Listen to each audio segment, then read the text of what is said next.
today, I'm starting a message titled Call to Leadership. How do people get to be leaders? Now, under what circumstances do people rise up to play a leadership role? Each one of us gets to play a leadership role. And what I'm trying to explore is to try to find out how people get to know that they must do those things. How does the call for leadership come to us? So, what is a call? A call is to be set apart and equipped to do something. Normally, when we call people, we set them apart or we separate them from a crowd. So, if, for example, a group of people are standing together and I come in and say, John, come. What I have done is I have separated John from the group. So that is what a call does. It separates you from a group, or it sets you apart. If somebody says, my calling is that of a nurse or a teacher, it means that they feel that of all the human beings on this earth, they have been separated to do something special. So a calling separates you. A call identifies you, and a call separates you from other people. When people have a call, they have a sense that they have been specially marked out and given certain abilities that qualifies them to do something unique with their lives. So that's the first thing about a call. Second thing about a call is to be summoned for an assignment. A call is an invitation that gives you an assignment. A call will make a demand on you. So a call doesn't just end by being separating you, it gives you a task. So that's something about a call. A call doesn't just set you apart, it gives you an assignment. Everything we do with conviction is a call. Number 3, a call is to have a deep sense of mission for your life. A calling is when people feel that their life is about doing something. There are people who just do whatever comes their way, and there are others who believe that there is something specific to do with their lives. There are people who go through life and they are nice human beings, but today they get this opportunity, they do something. Next time they get that opportunity, they do something, and they just move from pressure to pressure, from situation to situation. And it's good. You can live a reasonably good life doing that. But the people who really make impact in this world don't live their lives that way. They live their lives with a sense of mission. And when people live their lives with a sense of mission, they don't see what they are doing as just a job. They see it as a life. There are people who teach because they need a job. So maybe they finished university, they can get a job, and they get a teaching job in the neighborhood, and they jump on it and teach. But the next time an insurance company offers them a job, they're going to leave teaching and go to insurance. Now that just tells you it wasn't a calling. Now, I'm not saying that everything you do must be a calling, but I'm saying that tells you it's not a calling. So the person is living life based on circumstance and convenience. However, in your lifetime, there are people you meet who are very good, but they choose to teach. And maybe you go back to your primary school, you go to your class 3 teacher after 20 years, after 30 years, and there is still Mr. Mensa still teaching class 3. And Mr. Mensa is a brilliant man, but he's still teaching class 3. He hasn't stopped teaching class 3. He's taught class 3 for 30 years. And he's there. His salary is not much, but he's not bitter, he's not angry, he's not frustrated. He's so happy with the new class 3 people he's teaching. And he sees you become a big woman, a big man somewhere. He's not jealous of you, he's not envious, he's actually proud of you for what you have achieved. But he's not going to say, because of that, I want to be like you. He still loves teaching class 3. in the primary school. What Mr. Mensa is doing is a calling. It is people with calling who make an impact in this world. A calling doesn't necessarily mean go and do something fanciful. It means that you do something that makes a significant contribution to this world, and you know that your life is not wasted. You know you are helping somebody, and you are happy to do that. If you find that in your life, you found your calling. There are people who do that as nurses. There are people who do that as doctors, doing the same thing. It's not about money.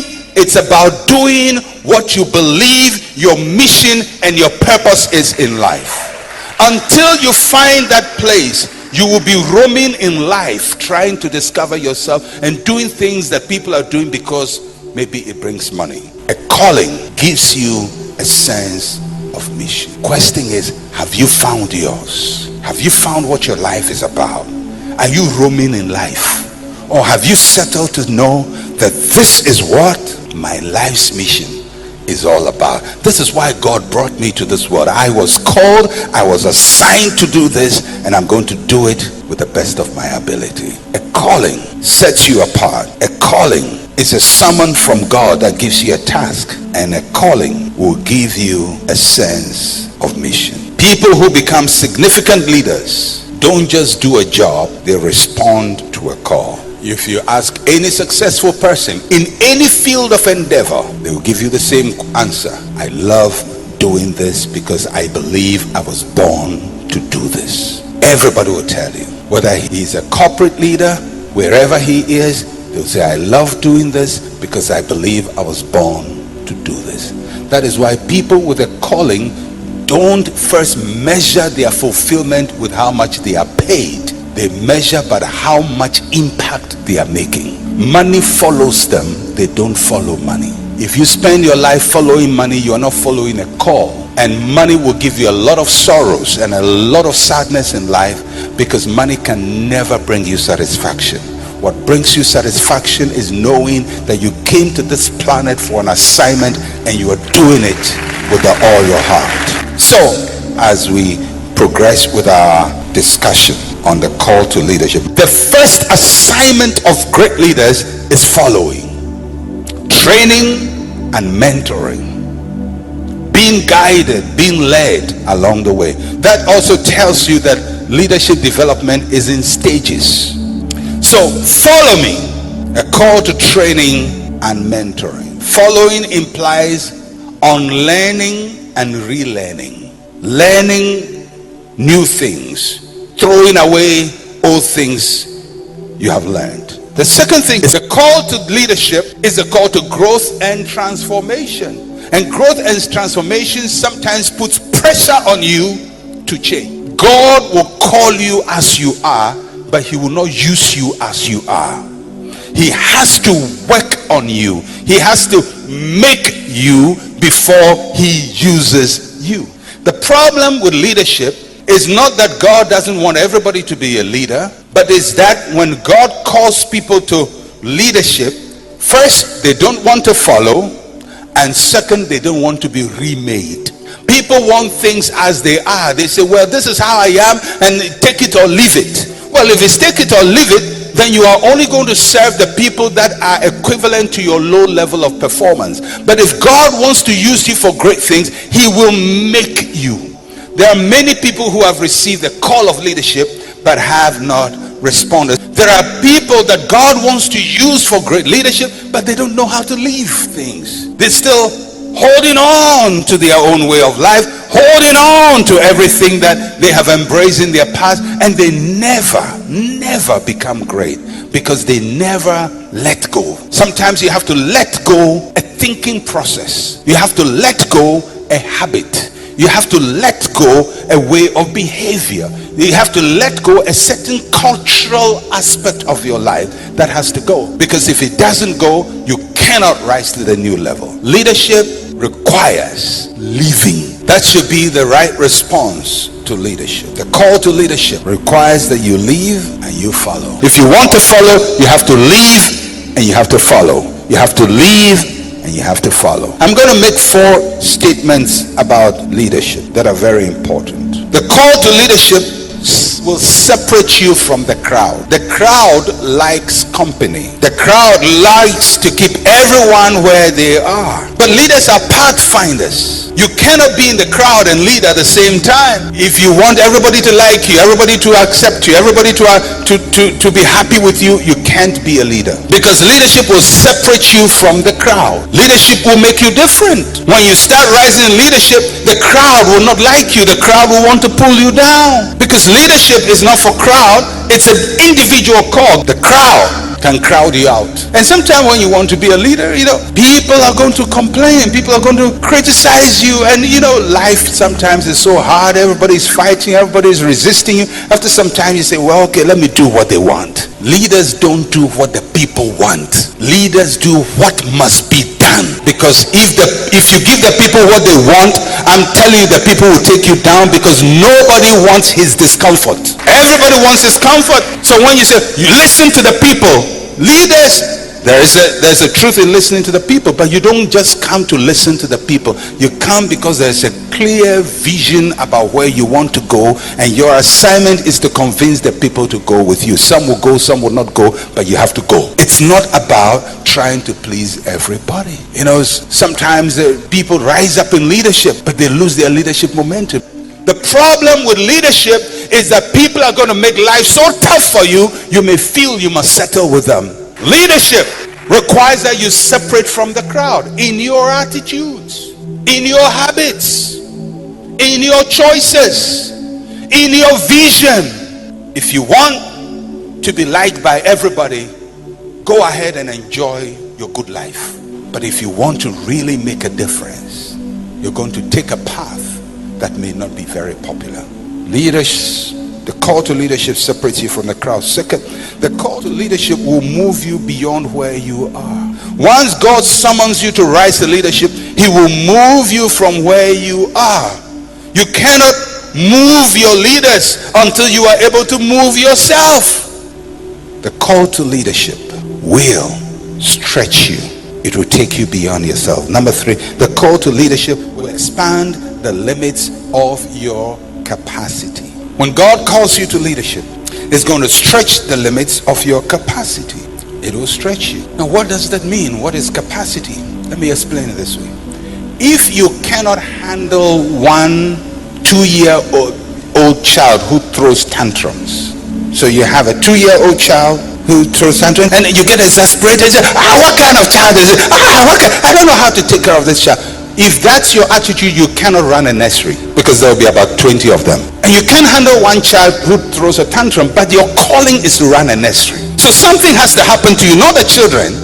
The children will still throw tantrums, but you must have the capacity not to just contain 1 child, but 2 children and 3 children and 4 children. And the level of your capacity will determine how big your nursery becomes, because now you are able to contain more and more of this capacity. Because life has distortions. Life is full of distortions and irregularities. The strength of a leader is his or her ability to contain the distortions and the irregularities, so that although things are not really in order, he holds them together and guides them. If the leader doesn't have that capacity, they will get discouraged on the road to leadership. Problem with many people is God has called them to something big, but their capacity and tolerance level is very narrow. They can't handle too many things at the same time. So you never rise to leadership. You must increase your capacity. 4th statement, the call to leadership will refocus your strengths. When God raises you as a leader, what you were able to do just as a child, the skills you have, you take it to a higher level. Have you noticed in life the gifts you had as a child, you carried them for the rest of your life? Oh yeah. Everything you are doing now, you used to do as a child. Everything at a lower level. You see children who at a very young level can gather all the children and make them sing songs, teach them songs. And I've seen maybe a 6-year-old and leading 10-year-olds in their group at that young age. That same skill, they take it up. What happens in leadership is that ability, that strength is refocused, and it is given a higher application. God is not going to give you what is not already there. He's going to take what is already there and apply it at a higher level. He's going to take your strength now and apply it at a higher level. The first call of the leader is to a call to partake. There are people who are very busy and active but never learn, never sit to learn. The problem with many people is they want to perform before they partake in part. You call people, or people have opportunity to leadership, they want to do something. Give me opportunity. Open a door for me. Help me. Let me achieve something. That's performance. But they don't partake. They don't partner. When God calls us to leadership, we have to learn to stay with the process of leadership development. It may be staying with a mentor. It may be going through a training process. It is not for nothing that all professions require a process of training before people start performing. That process will make you, if you want to be a soldier, you don't just decide to say, well, I'll be a soldier and just take salutes in front of your mirror and make yourself a soldier. If you want to be a soldier, you go to the military school, and the first thing they will do is to change your hairstyle, because civilian hairstyle doesn't survive. You have to learn to manage time differently, eat your food faster, walk faster, polish your shoe neater and cleaner. What are they doing? They are fixing your civilian mind with a new mindset. You have to be with them. You want to be a doctor? You don't just go about treating people. You go to medical school and you stay through medical school. You don't quit in fourth year and go and be a doctor. You go through the process. Now, I know that there are people who would say, well, it's not enough, and they will cite the example of people who dropped out of school. I hear people a lot say, well, Bill Gates dropped out of school. Are you called Gates? Are you called Gates? Of 7 billion people on the planet, don't take one example, because his is an exception to the rule. The exception never becomes the standard. The exception is an exception. The standard becomes what everybody follows. Once in a while, you may get a Steve Jobs or a Bill Gates who breaks the mold. But even the people they employ, they don't employ people like themselves, because they know many people like me will mess me up. So I'm only one. I'm going to go back to my school and get those who completed their degree and employ them. Because they understand they are not the rule, they are the exception. Don't quit training and say, well, God can use me anyway, because look at what he did to this person, look at what he did to that person. That's the exception. It's not the rule. And there are people who are so eager to perform, they never partner well, and they don't stay to learn. Learn well. Develop all the skills. Go through the mentoring and training process well. Make sure that you are equipped with every skill, every ability before your day of performance comes. Because if you jump to performance, you will cut short the process of your leadership development.